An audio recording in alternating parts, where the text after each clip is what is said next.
আমার বান্দা মুহাম্মদের উম্মত গুনার কথা স্মরণ করে চোখের পানি ফেলেছে। ওই গুনাহগার উম্মতের চোখের পানির এত বরকত, আল্লাহ কয় বেশি করে কান্না করো, কম কম হাসো। নবী বলেন এক ফোঁটা চোখের পানি ছেড়ে কাঁদো। দুনিয়ার ঘরে আগুন লাগলে পানি ছাড়া যেমন ঠান্ডা করা যায় না, তোমার আমার গুনার কারণে জাহান্নামের আগুন কিন্তু চোখের পানি ছাড়া ঠান্ডা হবে না। ও যুবকেরা, ও বৃদ্ধ বাবাজিরা, ও পর্দার আড়ালের আম্মা জানেরা, দুনিয়াতে সূর্যের গরম সইতে পারি না। বিছানায় যখন ঘুমাইতে যাই মশারি টানাইয়া ঘুমাই, মশায় কামড়াইলে ঘুমাইতে পারবো না। গুনাহ নিয়ে কবরে গেলে মশারি কই পাবি? ওই কবরে সাপ বিচ্ছু পোকামাকড়ে ভরে যাবে। ও আল্লাহর বান্দারা, গরমে ঘুমাইতে পারি না, ফ্যান চালাই, এসি চালাই।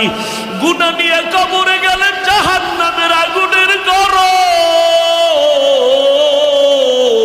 কেমন করে সহ্য করবা রে বাবা?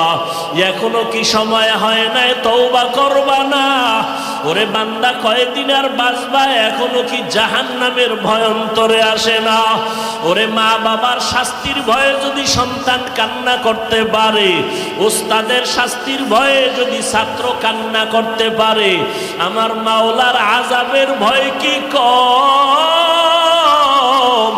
ওরে আল্লাহর বান্দা, আযাবের ভয়ে কেন চোখের পানি আসবে না? গুনার কারণে দিলটা পাথর বানাইছো, দিলটার পাথর হওয়ার কারণে চোখে পানি আসে না।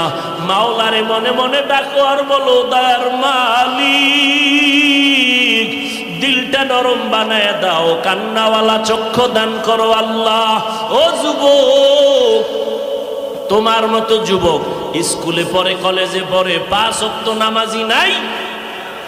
তুমি একটু চিন্তা করো, তুমি কেন পারো না?